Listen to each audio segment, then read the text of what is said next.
guys! Sir Lawrence here at www.mrpogitives.com, and today nga ay share ko sa inyo kung paano ko nga ba ginagawa itong power drink na iniinom ko. May kakaiba nga ba at totoo nga ba ng magical to? Kung interested kayo, just keep on watching.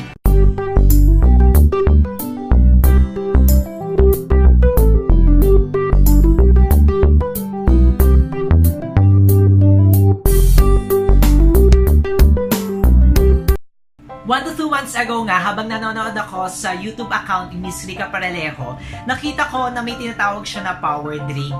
Ito yung parang may drink siya, tapos every morning ay ito yung iniinom niya bago siya mag-start ng day. Nakita ko sa comment box, tinanong, Miss RICA PERALEJO, ano yung kasama ng power drink mo? Then sinabi niya doon yung mga ingredients na kasama doon sa kanyang power drink. Ako naman, dahil nga sobrang nakikita ko na ang blooming niya, ang ganda niya, tapos parang ang healthy niya, ni-research ko tuloy kung ano nga ba yung power drink at kung may magandang benefit ba tayong makukuha doon or may health benefits ba tayong makukuha doon. At of course, nakita ko na talagang maganda nga at may healthcare benefit, may health benefits, kaya tinry ko yung power drink at ito nga 1 to 2 months na akong nagtatry, and masishare ko na sa inyo ngayon kung ano nga ba yung power drink na inspired from Miss RICA PERALEJO. Ano nga ba ang mga kailangan na ingredients? Una na dyan ay isang basong tubig na maligamgam, huwag yung masyadong mainit or malamig. Pangalawa ay apple cider. Ang pinakamagandang apple cider ay yung Sobrang. Pangatlo ay a virgin coconut oil or VCO. At ang ikaapat ay ang honey. So, paano nga ba natin ginagawa itong ating power drink? Siyempre, katulad ng sinabi ko kanina, kailangan natin ng isang basong maligamgam na tubig.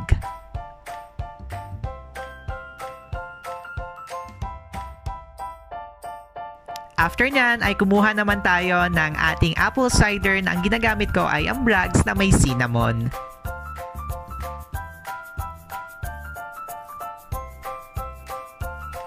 Ang nilalagay ko ay 2 kutsara nitong drink na ito or itong apple cider vinegar.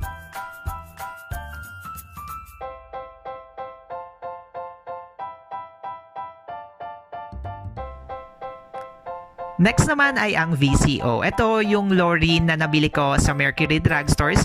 Marami tayong pwedeng gamitin or pwedeng nating bilhin na VCO kasi swerte tayo dito sa Pilipinas, kaya kayo nang bahala kung ano mang tatak. Pero ako nga, ito nga yung ginagamit ko. 1 kutsara lang ang ginagamit ko, pero pwede rin naman na 2 katulad ng sa apple cider. Ang susunod naman ay itong honey. Itong honey na to ay galing pa sa ibang bansa. Marami namang honey dito sa Pilipinas, pero make sure lang na ang honey na gagamitin nyo ay yung hindi or wala pa na nakalagay na sugar. Ang ginagamit ko or ang dami ng honey na nilalagay ko ay kalahating kutsara.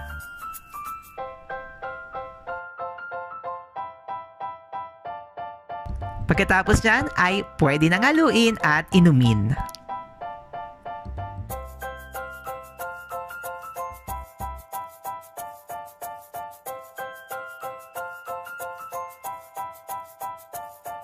So, bakit nga ba ako umiinom nitong power drink na to na katulad or inspired kay Miss RICA PERALEJO? So, I've done my research, guys, pero syempre hindi rin po ako expert, kaya correct me if I'm wrong, especially sa mga experts natin dyan. Pero ito nga lang po, I've just done my research and then natuwa lang talaga ako sa mga, pwede pala or ganun pala yung mga effect nito. Kaya guys, ipapakita ko sa inyo or sasabihin ko sa inyo kung ano nga ba yung mga na-research ko about dito sa mga certain products. Una na nga dyan ay yung virgin coconut oil. Alam nyo guys, before, talagang umuso itong virgin coconut oil sa atin dito, di ba dito sa Pilipinas or dito sa Philippines.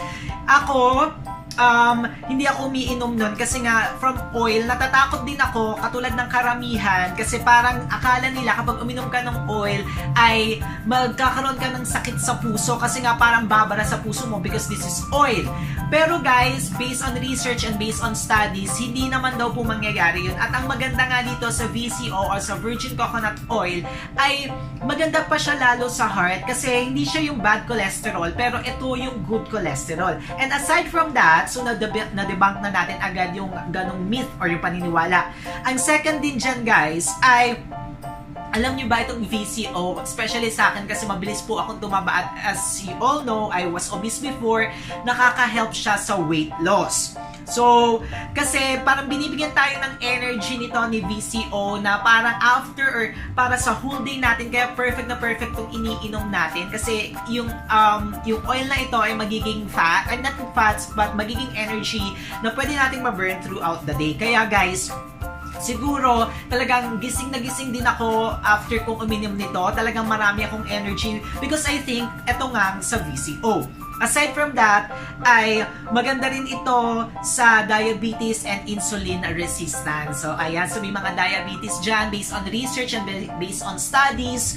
Talagang nakakatulong ito na mapa-regulate ang ating blood or especially itong insulin level natin. And then, so may mga candida and yeast infections dyan, perfect na perfect din itong si VCO.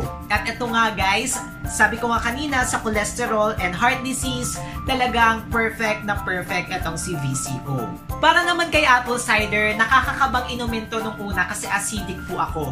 At alam nyo naman kapag suka, mas lalo tayong ina-acidic.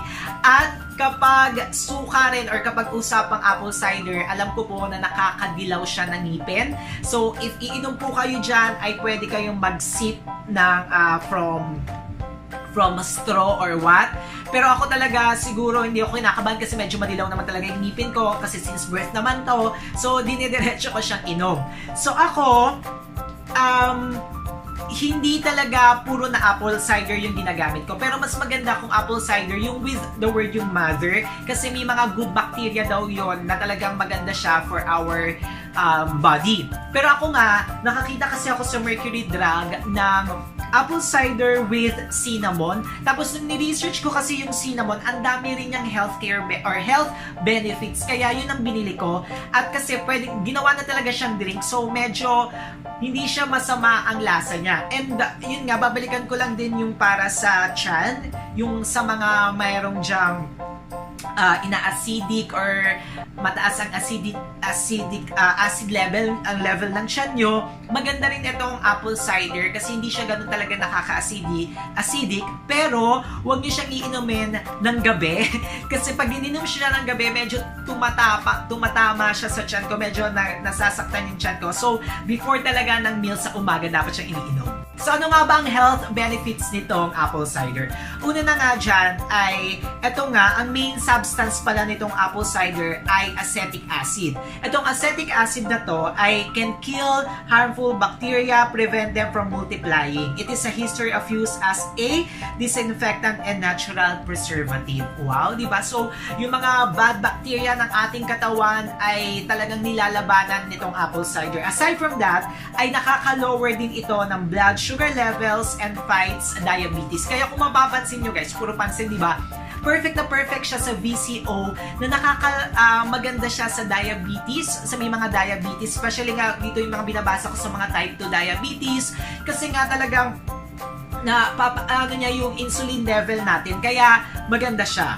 Natin ay studies suggest that vinegar can increase feelings of fullness and help people eat fewer calories which leads to weight loss. So parehas pa rin siya ng VCO, nakakapayat itong apple cider kasi nga nasusurpress niya yung pagkain natin. Actually, totoo po yan. Kapag umiinom ako ng umaga, hindi ako yung sobrang nakikrave ng maraming pagkain. Siguro magkikrave ako after pa ng ilang hours or malapit na mag-lunch. So, pag before mo siya inumin, yung wala pa talagang laman ang tiyan mo, tapos kumain ka, pwedeng-pwede na yan, hindi ka na magbe-merienda, diretso na sa lunch. Which, yun nga, hindi napaparami yung kain natin. Kaya, siguro, nakakapayat din siya. You guys, parehas na parehas siya halos ng VCO. Kasi, itong apple cider ay it lowers cholesterol and improves heart health. So, di ba guys, parehas na parehas nga siya, talagang tandem na tandem sila ni VCO. Maganda siya for our heart and nalolower niya yung bad cholesterol. Hindi ko nga, yung apple cider ko ay may cinnamon. Ito naman yung mga health benefits ng cinnamon. Una na dyan ay cinnamon is loaded with antioxidants. So talagang maganda siya, nakakabata siya guys. Aside from that, ay cinnamon may cut the risk of heart diseases. O diba talagang tandem na silang tatlo. VCO, apple cider, tapos ito nga cinnamon. And then next, it lowers blood sugar level and has a powerful anti-diabetic effect. Parehas na parehas talaga, guys. And cinnamon may protect against cancer. O diba? Maganda. And then, cinnamon helps fight bacterial and fungal infections. At ang pinaka guys na nagustuhan ko dito or na-shock ako, cinnamon may help fight the HIV virus. O di ba, yung talagang nakakatuwa na power drink talaga itong iniinom natin na kahit na itong mga simple na ingredients na minsan hindi natin napapansin ay may maganda palang maitutulong sa ating health or sa ating body. Para naman sa honey, ito yung mga health benefits na nakukuha natin. A good source of antioxidant din siya. Antibacterial and antifungal properties. Meron siyang antifungal properties. It heal wounds. Napapabilis yung pag-heal ng wounds natin. Digestive issues, ayan. At alam nyo guys, di ba ang honey, hinahalo yan lagi sa calamansi, which is good for our immune system. Talagang nakaka-soothe din ng sore throat. So, all in all guys, napakaganda talaga na tong power drink thanks to Miss RICA Paralejo. Hindi ko alam kung nanonood siya. Pero talagang sa kanya ko nakita at sa kanya ko napanood itong power drink na ito. At nagpapasalamat ako kasi for almost 1 to 2 months ko siyang iniinom. Natutuwa ako kasi ang ganda ng response ng body ko. Nagkaroon ako ng energy throughout the day. Tapos parang ang gaang ng feeling ko. Actually, maganda rin siya sa skin kasi itong mga VCO, maganda rin siya sa hair, sa growth ng hair, sa growth ng mga nails. Kaya okay na okay itong VCO, itong power drink kong ito. Kaya approve na approve sa akin yan. Nga po nagtatapos ang ating video for today. I hope may natutunan kayo. I-share nyo naman sa akin dito sa baba sa comment box kung may power drink ba rin kayo na iniinom. At syempre, huwag nyo kakalimutan na mag-like, share, and subscribe sa ating channel. Dahil ang hindi nagsusubscribe, alam nyo na yan, mababaog kayo. Until our next video po! Bye!